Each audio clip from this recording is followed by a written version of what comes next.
My company is web friendly, and mainly what we do is training on internet marketing on social media, so either to the entrepreneur side or to the corporate side. And then I also run a group called Internet Masterminds. We meet every Monday night at 7 o'clock. It's actually just down the street from here. It's on 2nd and Fur. So if you go to internetmasterminds.ca, it'll lead you towards our meetup group, and you can check it out. Cool. So what I want to do first would just give you an overview of social media, kind of what it is, and a few different ways that you could use it on various social networks. So the first one, of course, we all know is YouTube. It's been around kind of, the longest one that's stayed around anyways. And if you've noticed on YouTube, a lot of people have been discovered, like celebrities like Justin Bieber, who we all love. He's been discovered on YouTube by posting his videos and people seeing it and going viral. So a lot of viral videos happening on YouTube. But what happened was the community on YouTube quickly became very obnoxious. What happened is that when you would put in when you set up your account and you put in your username, you'd make up a name. So it would be like a nickname, kind of like how we used to have chat rooms. Remember when you used to have like Yahoo or AOL, there'd be a chat room, you'd make a nickname, and then you'd start chatting there. So what would happen is people would just say anything and really stupid things, sometimes very funny things, on YouTube. So the community just became very immature, right? So when you're reading the comments and the engagement that happens on YouTube, it's often very immature, right? So it's not always the best place for business, but it's a great place for us to post our videos on other sites, right? And then Facebook, of course, where many of us are using. Who's not on Facebook? Like, how many weirdos? Okay, one weirdo. Okay, that's okay. Okay, that's okay. Well, we're all friends here. Okay, so and Facebook, they ask you for your real name. If you didn't put your real name, they would track you down. Sometimes they shut down your account and so on. So people are now, very respectful, and they're really trying to be themselves online. And that's what Facebook's all about, is how do you actually put your in-person persona, your real-life persona, online. And I really encourage everybody to design their Facebook profiles in that kind of a way. It's like who you really are. Have you seen the new timeline that Facebook's created? Anyone seen the new profiles? Anybody?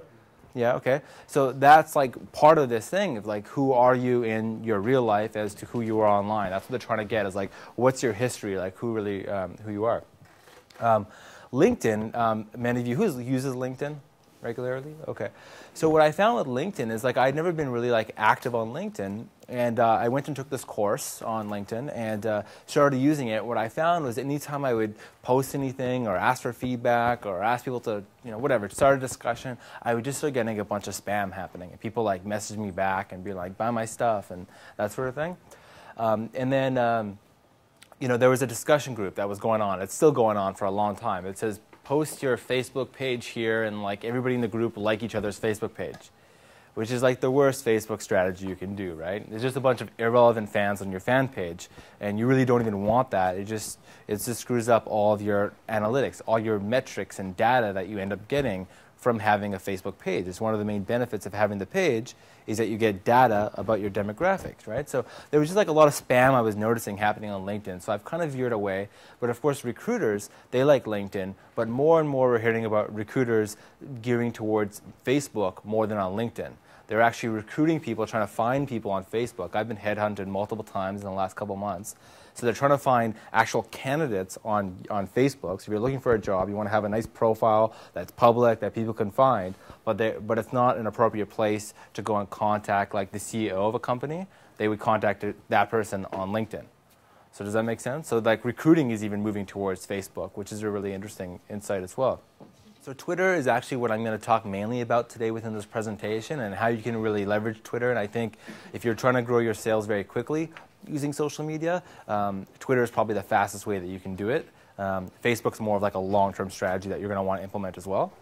And then there's stuff like Quora and even BizHub. So what I really like about Quora, and I don't know, is anybody on Quora?